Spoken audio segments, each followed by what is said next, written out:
नमस्कार, मी आहे तुमच्यासोबत नरसिंग भुरे, आरोग्य दूत न्यूज. आजची बातमी फक्त चोरीची घटना नाही तर पाचोरा बस स्थानकातील वाढत्या असुरक्षिततेचा जिवंत पुरावा आहे. आणि सरळ प्रश्न आहे, बस स्थानकात चोरी थांबत का नाहीये?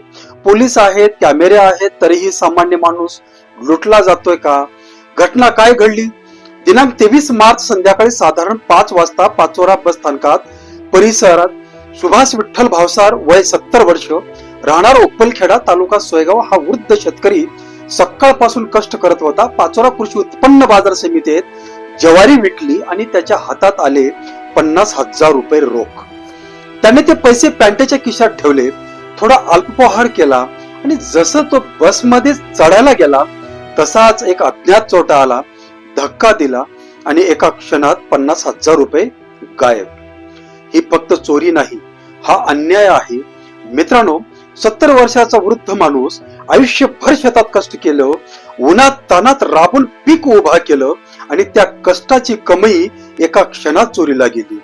हे 50,000 म्हणजे फक्त रक्कम नाही, ते त्याच्या घामाचे थेंब आहेत, त्यांच्या कुटुंबाचा आधार आहे, त्याच्या आयुष्याचा साठा आहे. तो बसमध्ये उभा राहून जेव्हा खिशात हात घालतो आणि लक्षात येतं की पैसे गेले, त्या क्षणी त्याच्या मनावर काय बेतले असेल हे शब्दात सांगता येणार नाही. मोठा प्रश्न आहे, बसस्थानकात सुरक्षित आहे का? ही पहिली घटना नाही. पाचोरा बसस्थानकात वारंवार चोरी, पाकिटमारी, फसवणूक होत आहे.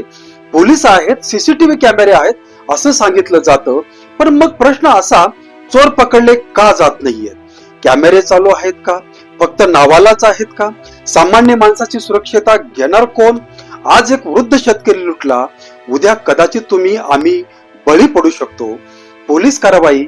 या प्रकरणी पाचोरा पोलीस स्टेशन मध्ये अज्ञात चोरट्या विरोधात गुन्हा दाखल करण्यात आला आहे.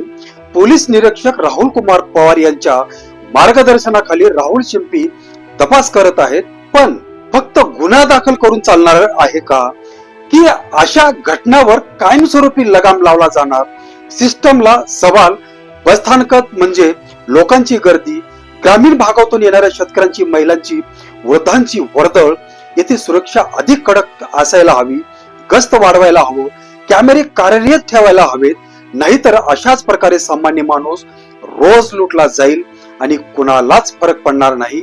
नागरिकांसाठी आव्हान, गर्दीच्या ठिकाणी सतर्क राहा, मोठी रक्कम खिशात न ठेवता सुरक्षित ठेवा. संशयास्पद हालचाली दिसल्या तात्काळ पोलिसांना कळवा.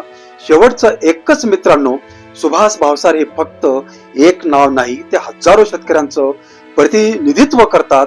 आज ते लुटले गेले, उद्या कोणाचंही होऊ शकतं.